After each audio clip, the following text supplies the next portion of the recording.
अस्सलाम वालेकुम पाकिस्तानियों, प्यारे पाकिस्तानियों। आज नरेंद्र मोदी हंगामी बेसिस पे एक एयर बेस का दौरा करता है। अब वो एयर बेस जनाब मुकीम है आदमपुर में। आदमपुर अब वो एयर बेस है जिसको पाकिस्तान एयरफोर्स मलबा मेड करके आई है, खत्म कर रही है, तबाह बर्बाद कर रही है। आज नरेंद्र मोदी उधर जाके अपनी भेड़ बकरियों से खिताब करता है। भेड़ बकरियां फोटो साथ साथ लगाऊंगा, देखो कितनी खुशियां, कितने जोश में थे। अब मुझे समझ नहीं लग रही है इनका जोश तब कहां पे था जब हम इन पे हमला कर रहे थे। हमला करवाने के बाद इनमें जोश आ रहा है। जोश, बहुत जोश था, बहुत जोश था। नरेंद्र मोदी ने उंगलियां दिखा दिखा के, मुक्के दिखा दिखा के तकरीर किया वहां पे, और उसने साफ कह दिया कि ये जंग मैं खत्म नहीं करने जा रहा। मैं ये जंग तब तक खत्म नहीं करूंगा जब तक मैं पाकिस्तान को सबक नहीं सिखा देता।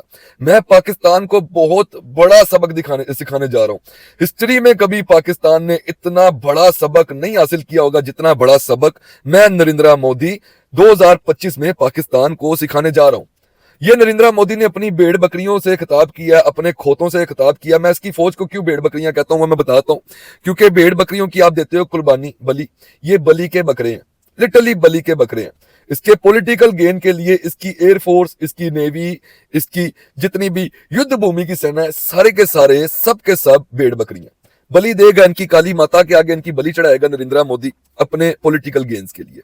अब बलि के बकरे क्यों वो मैं आपको बता देता हूं। इनके पास राफेल था जिसका 2019 में इसने कहा था कि अगर हमारे पास राफेल होता, मिग-21 ना होता तो हम फिर पाकिस्तान को बताते। तो इनके पास राफेल आ गया, राफेल जो कि फेल हो चुका है, वो इनके पास अब आ चुके हुए हैं। उसके बावजूद पैंटी खाई है। तो इनको इतना तो पता चल गया कि पाक एयरफोर्स का मुकाबला करना मुश्किल ही नहीं, नामुमकिन भी है इन हिंदू शैतान के बच्चों के लिए। अच्छा जी, आगे क्या सीन होता है। ये मुतरवासी यहाँ पे रुकता नहीं है। मुतरवासी कहता है कि हम एक तो वहां पे एयर स्ट्राइक करेंगे, वो तो एक चीज है, इसलिए एयरबेस पे गया अपने गिदड़ों को हल्लाशेरी देने के। गिदड़ों चलो शेर की खाल पहन लो, तुम्हारी सवा शेर से मुकाबला है तो कम से कम शेर बन के जाओ गिदड़ के बच्चों। उसके बाद आगे क्या सीन होता है। गिदड़ा मुदी ये जनाब उनको बोलता है कि हम भगवत गीता पे मानने वाले, हम एक कौम है, हिंदू कौम। हमें ये लोग पिछले 1000 साल से दबाते हुए आ रहे हैं। इन्होंने हमारे मंदिर तबाह कर दिए, इन्होंने हमारे धर्म को भ्रष्ट कर दिया, इनके धर्म के लोग यहाँ पे आ गए। ये इनडायरेक्ट उसने जितनी गुफ्तगू की है वो थ्रू आउट एक रेसिस्ट स्पीच थी। वो मुसलमानों के खिलाफ सारी गुफ्तगू करके है थ्रू आउट। वो उसने इनडायरेक्टली किया। उसने किसी कौम का नाम नहीं लिया, किसी मजहब का नाम नहीं लिया, मगर सुनने वाले को पता चल जाएगा कि बात सिर्फ और सिर्फ मुसलमान के बारे में हो रही थी, बात इस्लाम के बारे में हो रही थी। और एक हिंदुत्वा की सोच जो है ना गाइस, जो हिंदुत्वा की थिंकिंग है, मैं तमाम हिंदुओं को गलत नहीं कह रहा। ऑब्वियसली अच्छे बुरे लोग हर कम्युनिटी में, हर माशरे में होते हैं। मैं नरेंद्र मोदी की और इसकी अनपढ़ सेना की, इसकी अनपढ़ जितनी पॉलिटिकल जमातें उनकी बात कर रहा हूं। ये अनपढ़ लोगों की थिंकिंग है हिंदुत्वा की थिंकिंग। इनके दिमाग में यह कि मुसलमानों ने हम पे बहुत जुल्म किया, हमने तमाम हिस्ट्री में मुसलमानों से मार खाई, जुल्म करवाया। इन्होंने हमारे सोमनाथ के मंदिर तोड़ दिए, इन्होंने हमारे रामू काका का मंदिर तोड़ दिया, इन्होंने ये कर दिया, इन्होंने वो कर दिया, मगर ये लोग कभी नहीं बताते। नरेंद्र मोदी जुरत करो, अपनी आवाम को बताओ कि तुमने पाकिस्तान से 15 दिन की इबादत के लिए इजाजत मांगी थी कि मुझे 15 डेज की परमिशन चाहिए। मैं एस्टोला आइलैंड जो पाकिस्तान में आता है, वहां पे काली माता का सबसे पुराना मंदिर पाया जाता है, जो ओल्डेस्ट मंदिर इन हिस्ट्री काली माता का, वो पाकिस्तान में एस्टोला आइलैंड पे, जिसको हमने डिमोलिश नहीं किया। ये कहते हैं हमारे मंदिर तोड़ देते हैं। हमारे पास इतने पुराने पुराने मंदिर पड़े, हमने नहीं तोड़े। अब वो जो काली माता का मंदिर है हमारे पास एस्टोला आइलैंड पे, वहां पे ये मिन्नतें कर रहा था कि मुझे जाने दो, मैंने काली माता के मंदिर में जाके चिल्ला काटना है। हमने इसको नहीं इजाजत दी। जुरत करो मोदी, अपनी भेड़ बकरियों को बताओ, अपनी भेड़ बकरियों को बताओ कि उनके पास मंदिर हमारे महफूज पड़े, हमें जाने नहीं देते, मुझे जाने नहीं देते। ये बताओ, ये ना बोलो कि जनाब हमारे मंदिर तोड़ दिए, हमारा ये तोड़ दिया, हमारा वो तोड़ दिया। तुम्हारा हमने कुछ भी नहीं तोड़ा। तुम मस्जिदें गिराते हो, सबके सामने है। तुम मदरसे गिरा रहे हो, सबके सामने मंदिर बना लेते हो मस्जिद गिरा के, ठीक है।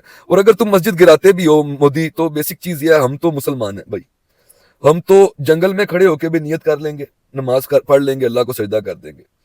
हम तन्हाई में, हम किसी भी जगह पे, दुनिया के किसी भी कोने में होंगे ना, दुनिया के किसी कोने में होंगे, हम वहां पे नियत बांधेंगे, नमाज पढ़ लेंगे, मेरे रब को सजदा कर देंगे, इबादत करेंगे और इबादत कबूल भी हो जाएगी। मेरा रब कहता है कहीं पे भी इबादत करो कबूल हो जाएगी। हम चलते फिरते अल्लाह का जिक्र करेंगे, वो भी इबादत है, वो भी कबूल हो जाएगी। हम विरद करेंगे, हम वजीफे करेंगे, चलते फिरते इबादत है, तस्बीह करेंगे, इबादत है, कबूल होगी। मगर मोदी, तुम्हारी इबादत तब तक कबूल नहीं होती जब तक तुम्हारे आगे भगवान की मूर्ति नहीं होती। क्योंकि हम कहते हैं हमें अल्लाह ने बनाया, तुम कहते हो तुमने भगवान को बनाया। हमें अल्लाह पैदा करता है, इसलिए हम अल्लाह को पैदा नहीं कर सकते, हम अल्लाह की कोई मूर्ति नहीं बना सकते, कोई तस्वीर नहीं बना सकते, क्योंकि उसने हमें बनाया, तो हम उसको कैसे बना सकते हैं। मगर तुम भगवान को पैदा करते हो, भगवान को बनाते हो, जन्म देते हो, उसकी मूर्ति बनाते हो, फिर उसकी पूजा करते हो, जाहिर सी बात है। मगर ऑब्वियसली रिलीजियस हेट मैं नहीं फैलाता होता, मोदी तुम फैला रहे, तुम्हें इस वजह से जवाब दे रहा हूँ। जवाब लेने की मत रखो। पहले ही मेरे पे 6 केसेस तुम लोगों ने करवाए, 7वां भी करवा दोगे, मुझे बिल्कुल टेंशन नहीं है। सो जनाब, तुम्हारी इबादत तब तक कबूल नहीं होती जब तक तुम मंदिर में नहीं जाते या तुम्हारे भगवान की मूर्ति तुम्हारे सामने नहीं होती। ये तुम्हारा फेलियर है, तुम्हारी एजुकेशन का फेलियर है। क्योंकि अगर तुम वेद पढ़ो या भगवत गीता पढ़ो तो उसमें लिखा है कि उस भगवान की कोई मूर्ति नहीं है, कोई शेडो नहीं है, कोई पिक्चर नहीं है। तुम्हारा मजहब ये बताता है कि भगवान की तस्वीर नहीं है, मूर्ति नहीं है, शेडो नहीं है, पिक्चर नहीं है, वो सबसे अलग है। जो क्योंकि in the end of the day हमारा ये मानना है, तमाम मजाहिब अल्लाह को ही मानते हैं। भगवान के नाम से कोई मानेगा, कोई ईश्वर के नाम से मानेगा, कोई अल्लाह के नाम से मानेगा, तो कोई किसी और नाम से मानेगा, मगर सबका मालिक एक ही है, वो अल्लाह ही है। उसके अलावा कोई मालिक नहीं है। और उसकी वाकई कोई फोटो नहीं है, कोई मूर्ति नहीं है, कुछ नहीं है। अल्लाह तो दिलों के राज जानता है। शारक से ज्यादा करीब है मेरा अल्लाह मोदी। मैं घर बैठ के दुआ मांगूंगा, कबूल हो जाएगी, मगर तू सोच, तेरी दुआ मंदिर जाए बगैर कबूल नहीं होनी।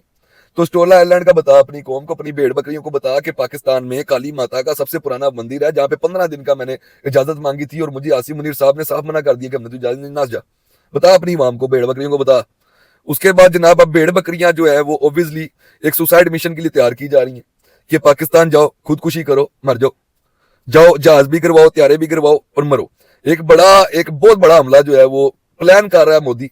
प्लानिंग तो अल्लाह की होती है, हम तो मुसलमान हैं, हम तो सिर्फ अल्लाह को ही प्लानर मानते हैं। मोदी शोदी हमारी नजर में क्या चीजें हैं, प्लानिंग तो अल्लाह की है। अल्लाह के नबी सल्लल्लाहु अलैहि वसल्लम ने उस प्लानिंग का कुछ हिस्सा हमें बता भी दिया था, जिसका नाम हमने गजवा हिंद रखा। गजवा हिंद उस प्लानिंग का एक हिस्सा अल्लाह ताला की, जो इस मोदी ने अपनी अनपढ़ता में आके अपनी चाय बेचने वाली मेंटालिटी में हमसे करवा लेना जबरदस्ती, कि ये पाकिस्तान पे हमले किए जा रहा है, किए जा रहा है, किए जा रहा है। वो in the end of the day ना चाहते हुए गजवा हिंद हो जाना, हम नहीं चाह रहे मगर हो जाना, ये मैं बता रहा हूँ। इधर की दुनिया उधर चली जाए, ये हो नहीं सकता कि ये बंदा गजवा हिंद की तरफ बात ना लेके जाए। एनीवेज, अभी मोदी अपनी भेड़ बकरियां जहां जहां हमने इनकी भेड़ बकरियों के बारबीक्यू किए हैं, वहां पे बची कुची भेड़ बकरियों से खिताब कर रहा है कि पाइन ओना देते बारबीक्यू क्यों हो गए ने, तुसी क्यों रह गए, तुसी भी जाओ। सो अब हम वेट करेंगे मोदी जी का कि आगे कौन सी नई चवल मारते हैं, फिर उसके हिसाब से वीडियो बनाएंगे। भाई को दुआओं में याद रखना।